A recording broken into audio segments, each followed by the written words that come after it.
What's up, everybody? Welcome back to this week's episode of the Tesla Geek Show. I am Anwar Beck. And I'm Eli. And on this week's episode of the Tesla Geek Show, we are here to talk about Nuralink. You probably saw last week, Elon Musk unveiled a live demonstration of a Nuralink chip inside the brain of a handful of pigs.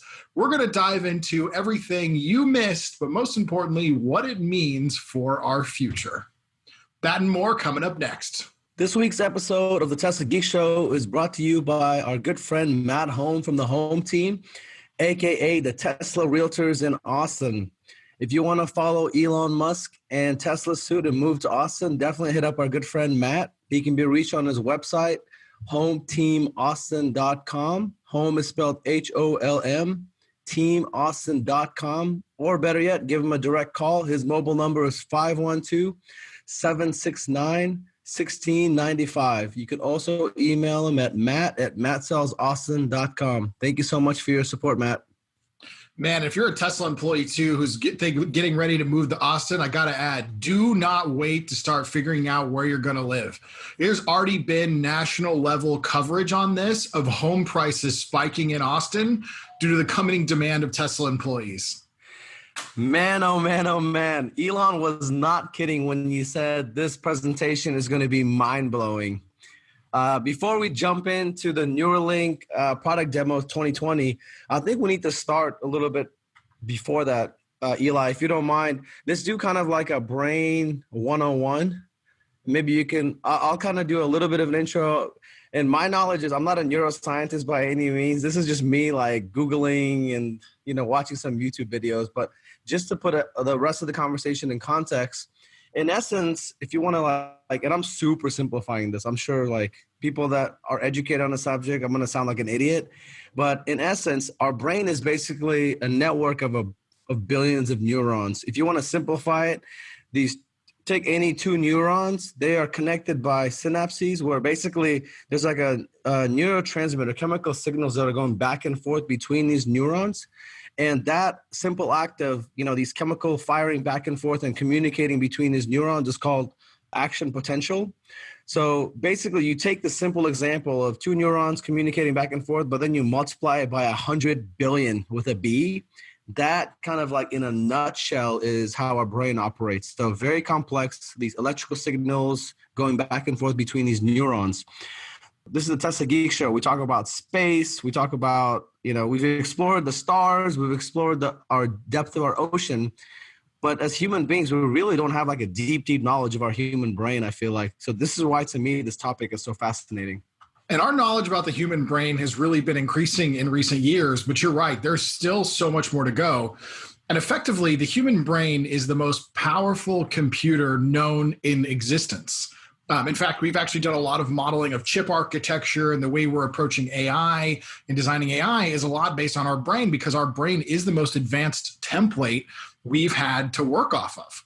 One of the fascinating things about our brain too is on top of the neurons and on top of these 100 billion neurons that we have in the brain, all these connections, it is very likely that our brain is not just a typical physical binary computer, that it also takes advantage of quantum computing as well. And not to get too deep into that whole spider web, but the idea of quantum computing is things that emit electromagnetic fields can communicate in ways that are not obvious and not necessarily direct, but also contribute to the broader processing of your machine. Now, that's even beyond our capabilities to really understand at the moment because we haven't even built our first real functional quantum computer, but our brain is still by far the most powerful computer we know of in existence. Dude, I just had the brain exploding emoji. I caught half of what you said. And here's another thing too. So here's the biggest difference between our brains and computers. And a lot of people don't like to think about that we're that similar. The difference is our brain is a naturally evolving organic carbon-based computer, right? So our brain is based on living cells and it evolves from generation to generation and exposure to the environment versus computers is effectively a silicon-based copy that we've made trying to emulate what already happens up here, just less efficiently. I guess a very basic example is everything that we're experiencing, feeling, seeing, smelling, it's all, at the end of the day, it's communication between these neurons, right?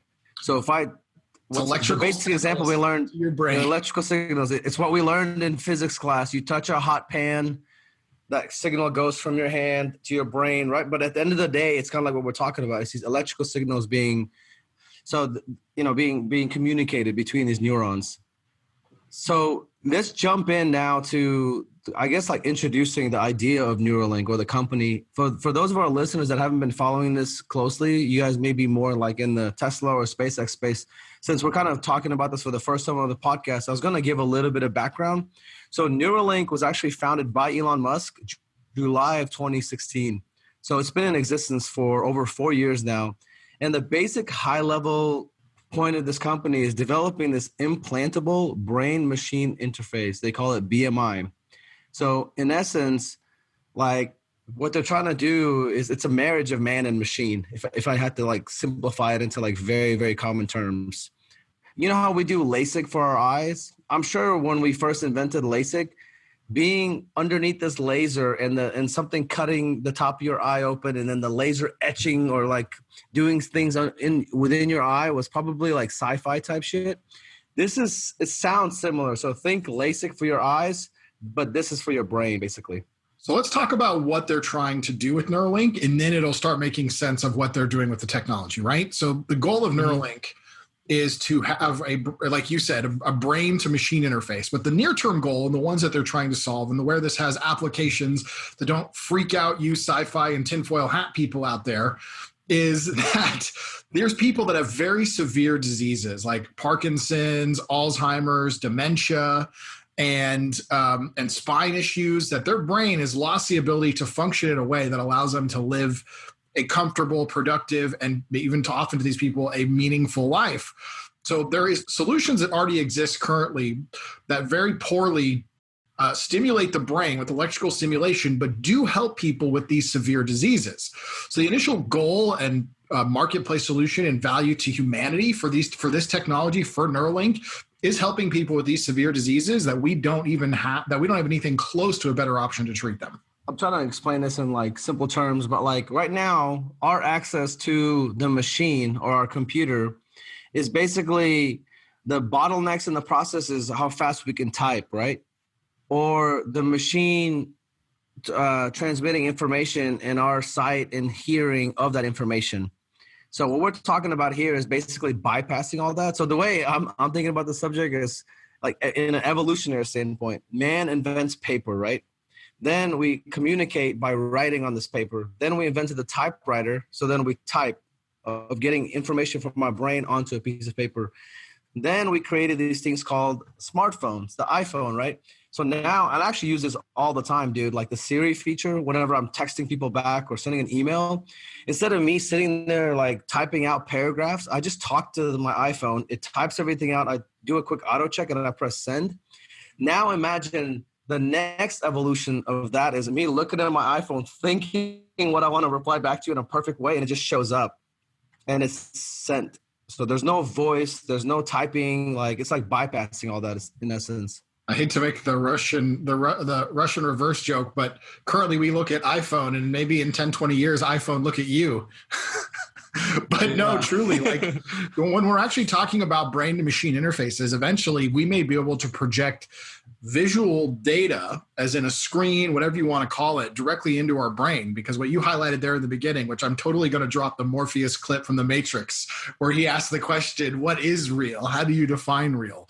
But as we get further and further along with technology, eventually we will reach a point of being able to create a matrix, right? Once you get the ability to control signals that you feed into the brain, and you could do that accurately enough, you can create a truly fully immersive, entirely artificial world. And if you think about it, that artificial world already exists. It's called the internet, right?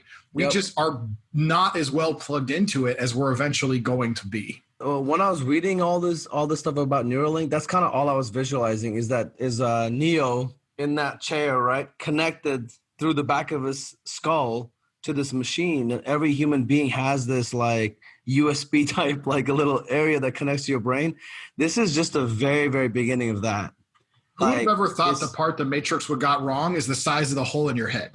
right? Because in the Matrix, they have this giant metal, like this huge massive, goes in the center of your brain. Who would have known the part that the Matrix got wrong was that like they are going to put a little hole, but it's going to be through a wireless device. Yeah. So maybe let's go ahead and jump into the Neuralink product demo. So now we basically talked about Brain 101, just a very, very high level. We talked about the beginning of Neuralink, again, 4 years in the making. So in this 4 years of this company's existence, last year they did their very first demo. It's summer of 2019. And we're going to talk about that in some of the slides that we have. But basically, Elon took another year to take like Neuralink idea version 0.1, and they took the summer to get it to like almost version 1, basically.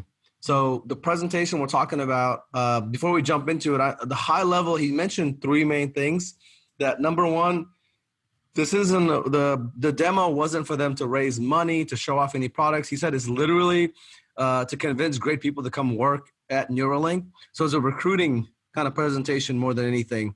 He said they want to make this product affordable and reliable and accessible to as many people as possible, and that the ultimate goal of Neuralink is to solve important brain and spine problems with seamlessly implanted devices. So with that, I'll go ahead and share my screen, and we'll jump straight into the presentation that they showed, and just While Anwar Beck is setting up his screen.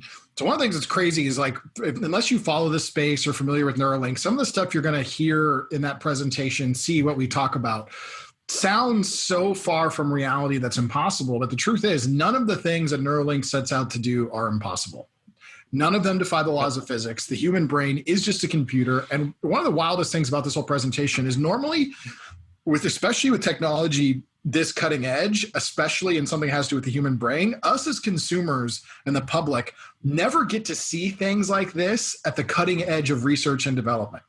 So this is a very unique view that some aspects of this may seem underwhelming in what it can do right now, but what it's going to do, like when you extrapolate that to what it's going to be able to do in 6 months, a year, 2 years, and 3 years, that's what gets so exciting. So certain aspects of that say, hey, why is that a big deal? We'll explain why. So the main PowerPoint that Elon started off with was talking about how all of us at one point or another will have these neurological problems. And the ones that he at a high level mentioned span from memory loss, hearing loss, blindness, paralysis, depression, insomnia, extreme pain, seizures, anxiety, addiction, strokes, and brain damage. Eli covered some of this earlier when he was talking about, this is like crazy, the amount of things that this technology could help solve one day.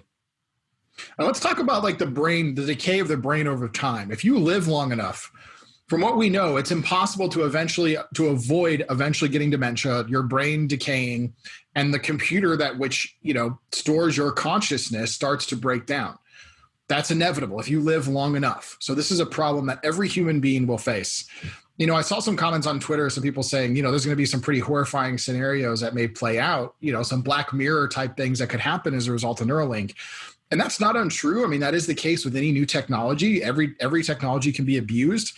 But let's not discount how horrific the diseases that we face right now are.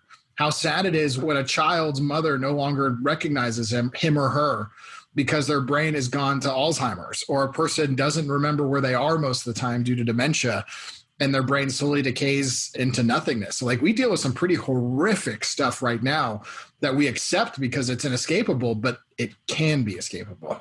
Elon basically, before he talked about Neuralink, mentioned modern day or like current medical research and different technologies. One of them is this Utah array, which is kind of like the poor boy version of Neuralink. Basically, it's like this looks terrifying, dude. Having these like air hammered spikes going into your brain and head.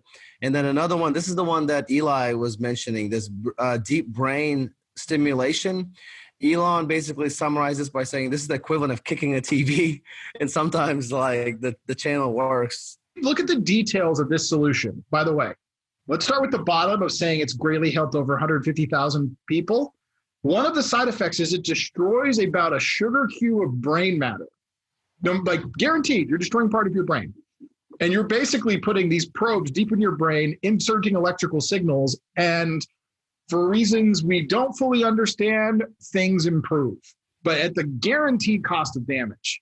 So when you compare that to where we're going, it doesn't like what we're even talking about doing now with a wireless Neuralink is exponentially better than this. And I want to highlight this because a lot of people have, unless you have the unfortunate circumstance of having a family member with one of these diseases or one of the small percentage of people that, has gone through one of these treatments, it's hard to imagine that this is the best we have so far that's actually approved right now.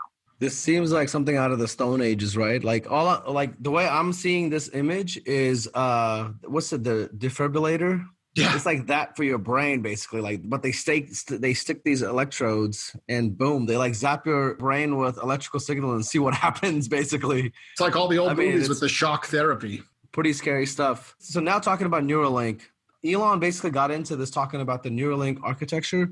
So the very first presentation, so 4 years in the making, they spent like 2 to 3 years basically like coming up with this technology. So demo 1 was last summer. And I remember watching that one as well. Eli, you probably saw it, but like in essence, they're talking about the same thing, these electrodes, thousands of electrodes going into your brain and having some sort of receiver at the top. But the main difference was that there'd be some sort of like Bluetooth receiver behind your ear.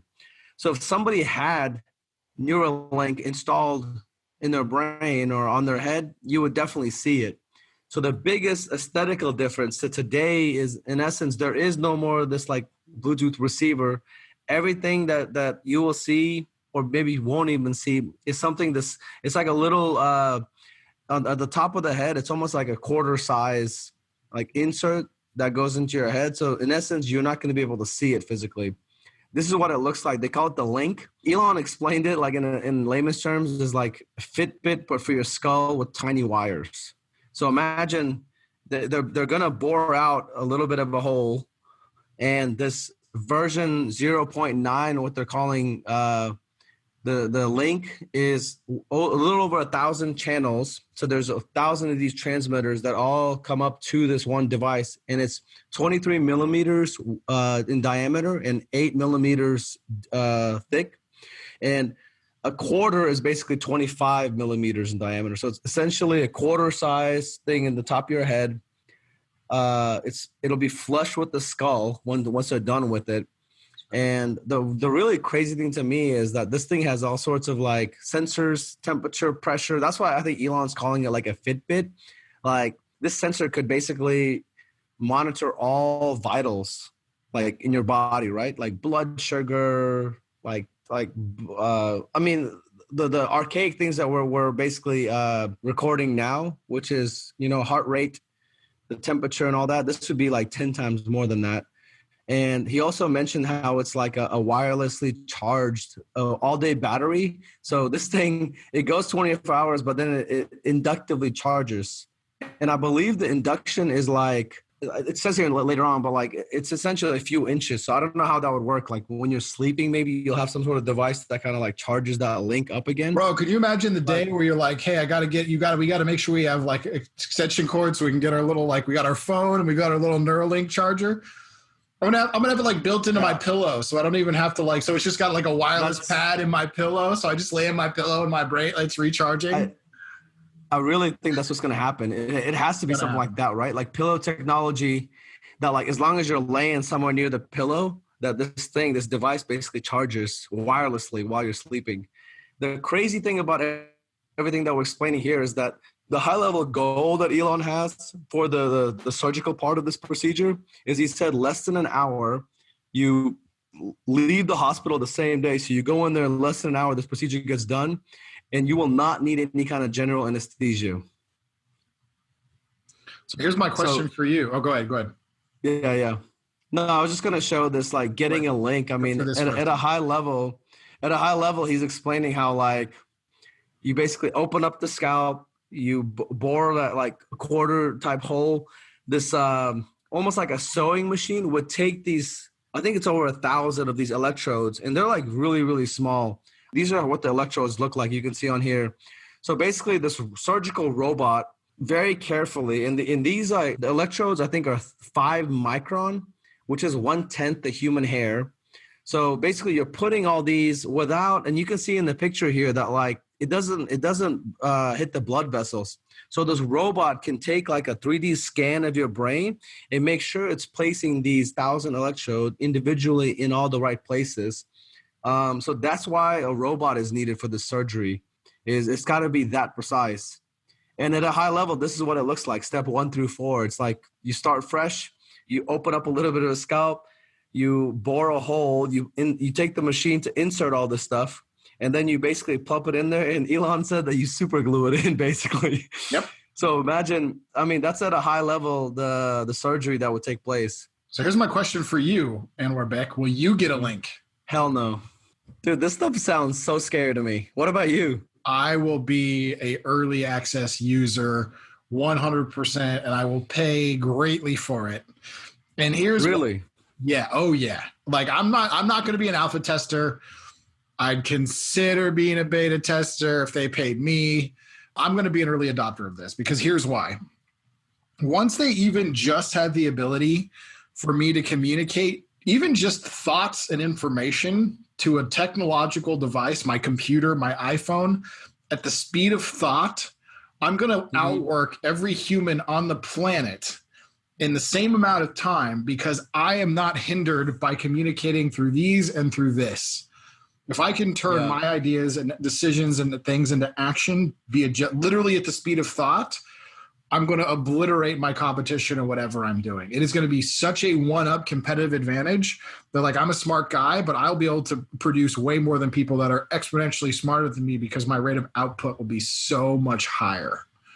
Well, you go ahead and be the first guinea pig and you tell me how it went. If it's successful, then I'll try it. Bro, I think the impact of this, once they actually get the key components of this down, is going to be like people, like you see the movie Limitless, right? Yeah. I think it's going to the difference. What's his name? Bradley Cooper? Bradley Cooper, yeah. Where they take the medicine and all of a sudden it unlocks different parts of the brain. You think it'll be in essence the same thing? So it's not going to unlock in parts of the brain, but the impact on what people are able to accomplish in the real world, I think will be very much the same. Imagine being able to instantaneously pull information from the internet directly to your brain. Yeah. Imagine that. Imagine in any conversation, if there's a piece of information that might be valuable to you to add to that's relevant to whatever you're talking to, imagine being able to funnel that to your brain in real time. In real time. You would be anywhere, any negotiation, anything. Yeah. Monster. It's gonna be a monster leap in human capability. And it's all, and again, without even changing how our thing works on the inside, it's how quickly we can funnel information into it. Because that's the problem right now. We have a very powerful brain, but it's very slow to learn. If we can go full matrix and increase that learning cycle by pumping information just straight in, then we can get so much more done and become so much smarter, but because we've cut down the learning curve. Interesting. And no, I don't think it's possible to learn actual like muscle motor skills. Like when Neo comes out of the scene, he's like, I know Kung Fu. Like, I don't think that's going to be possible because the process of how the brain knowledge of doing that is so mechanically tied into your actual body parts and your brain making connections to like your muscles and stuff. I don't think that's anywhere close to reality. Maybe eventually, that one may not be possible. I don't entirely know, but I absolutely do believe that putting information into the database and or making your brain able to access information outside its database is going to be completely doable.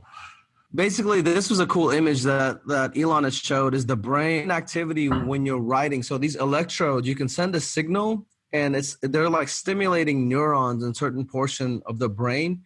And we're going to summarize kind of like this read and write channel. Part of what Elon was talking about is basically you'll have over 1,024 of these like electrodes or whatever in your brain, all day battery life. You recharge overnight. The wireless range right there, Eli, is actually it may not need to be a pillow if it's 5 to 10 meters. It could be something on your bedstand. I think the wireless range will be communications, not for charging. No, I'm pretty sure this thing will need to be charged. No. I'm saying I think the wireless range is that it'll be able to transmit data. Because meters of charging would be like 35 feet away for charging, right? I think that's for like how far it can communicate to like your iPhone or your computer for the wireless. Yeah, I think you're right. Yeah, I think you're right. So then the implant size, again, we've covered this, is 23 by 8 millimeters. And basically, I mean, like what they're talking about is, this was the mind-blowing thing of the entire presentation, is he said that they received FDA approval in July of 2020 to basically start doing human experimentation on the first human implant. And how about This was mind-blowing to me. As of July, they received FDA breakthrough device designation only 4 years after he started the company. They've created a breakthrough device that's ahead of everything being like, it's accumulating. And by the way, there's accumulation of a lot of work being done in different aspects of research, but they've now got the leading device just 4 years after their founding. If y'all haven't learned by the way, now, as of yet, don't bet against Elon Musk. Do not bet against this guy. It is not going to turn out well. So the last bit of the presentation, he was basically saying, please apply. You know, he put this email up, engineering@neuralink.com. And these are the type of positions he's looking for: people in material science, robotics, software. He kind of said anybody that's worked on like shipping products before is the thing that he's looking for, right? Yeah, and he said he's looking for a lot of skill sets. And it's okay if you don't know brain stuff. The key is that you're talented, hardworking, and creative in your disciplines. I know a lot of people who are now seriously considering going there and quitting what they're doing. Really? Yeah. Engineers. So let's talk about the Three Little Piggy demo. So at one point, once Elon is done kind of presenting the PowerPoint presentation, he basically said, hey, let's show you guys a live demo. So he brings out, there's a kennel type of thing with pigs. So the very first one, number one, was Joyce, which was a non-implant, healthy, happy pig.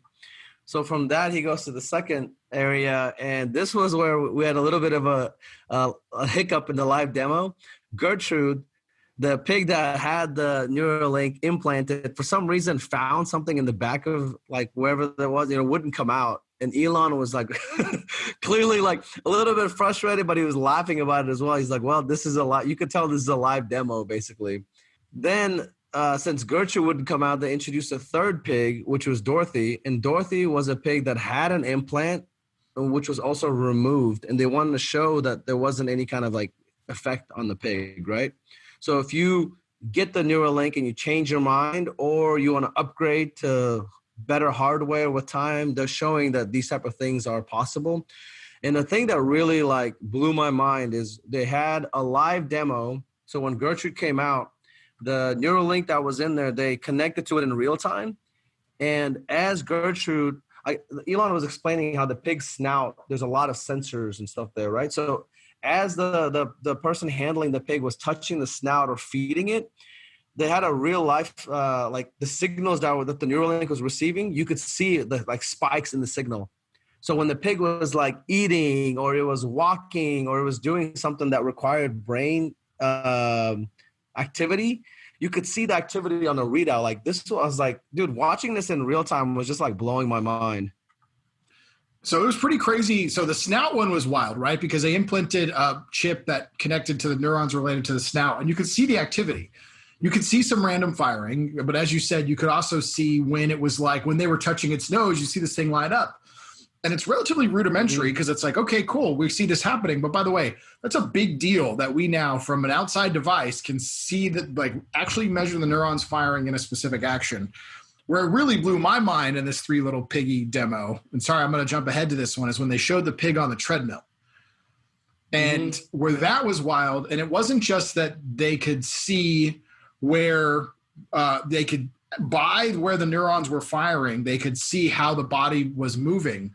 They were actually reading the neurons, because neurons happen at like very high speeds, right? Like your brain sends the signals for what your body to do well before your body is able to do it. So what's crazy was that they're reading the signals from the pig's brain, and their AI algorithm accurately was predicting what those signals were going to have the body do.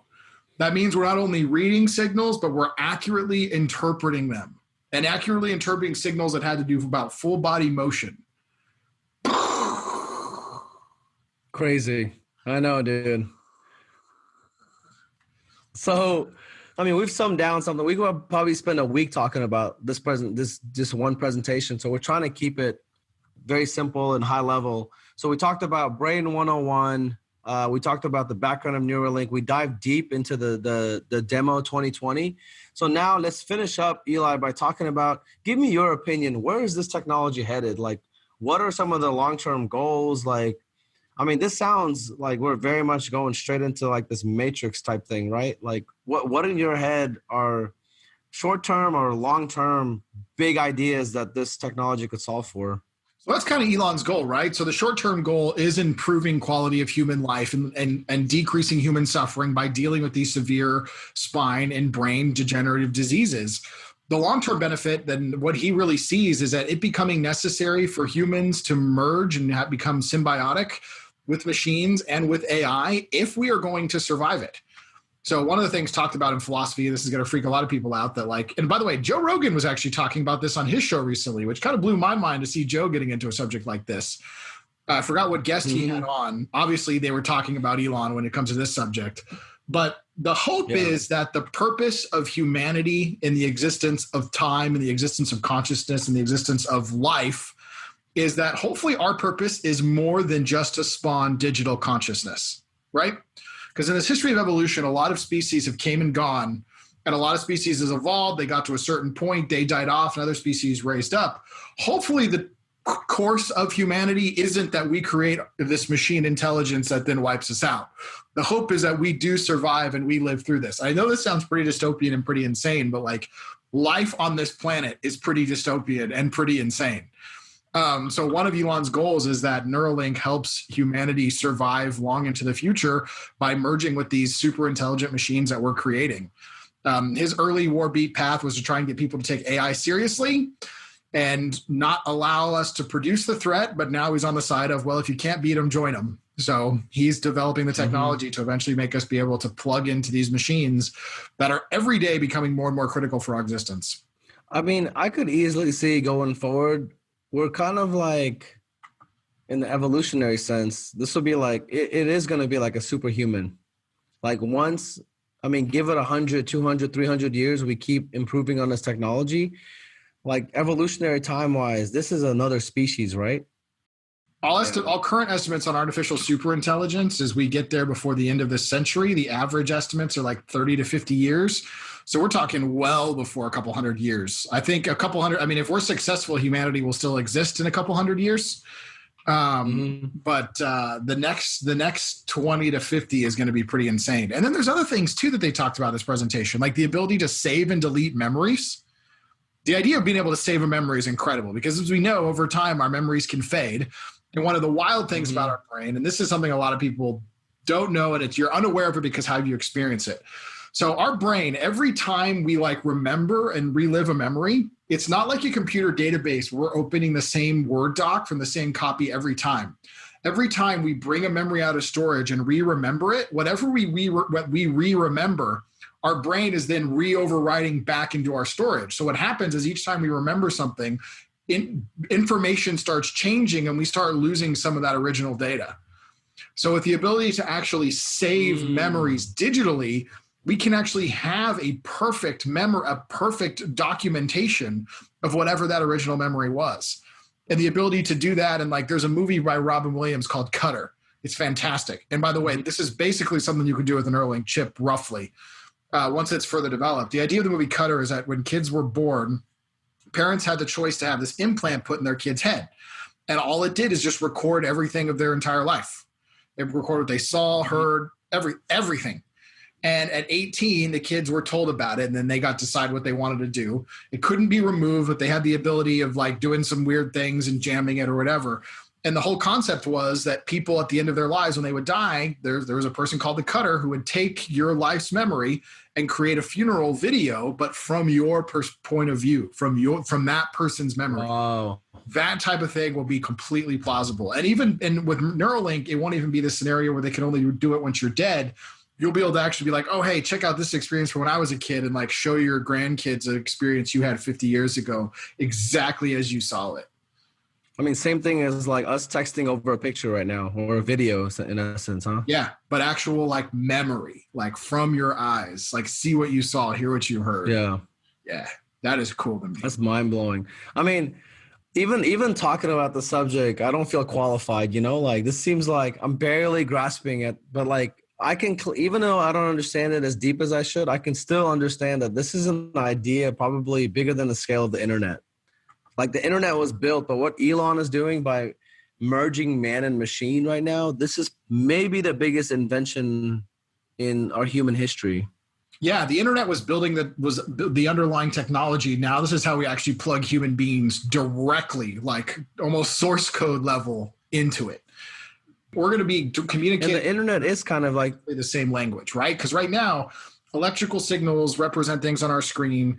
We process these electrical signals, and then we do mechanical movements to respond back. We're going to be removing this mechanical layer and just communicating from one human physical consciousness to a digital consciousness. It's going to be insane. Yeah, it is a huge next step in the evolution of things. And again, I know there's people out there like that's never going to happen. By the way, famous last words. Progress always happens. The future always shows up. It's just a matter of time. And nothing about this is physically impossible. It's just a matter of when we figure it out. And this goes back to what Elon said before, like you should be working on things that excite you, that when you wake up in the morning, everything that Elon Musk is working on, to me, it's like makes me hopeful about the future. I know there's another way to look at it, like it's like doom and gloom, the machines are going to take over, but why not utilize artificial intelligence and our abilities with machines to improve human life? I really think it would be possible. Let's be real. The machines might take over. An asteroid might hit Earth before we have defenses. We might have another world war, which, by the way, we've had a couple of them and have very successfully killed tens of millions of humans. But we don't have a chance at winning if we don't invest in our future. And a lot of technologies we've developed have not gone near as badly as expected. And we're back. Any final thoughts on the Neuralink update? I agree with Elon. It was mind-blowing, dude. Like, no, I was just speechless when I saw it. Yeah, that's all I got to add too. I just want to say, everybody, for watching, thank you so much for joining us on this week's episode of the Tesla Geek Show, and we can't wait to see you next time.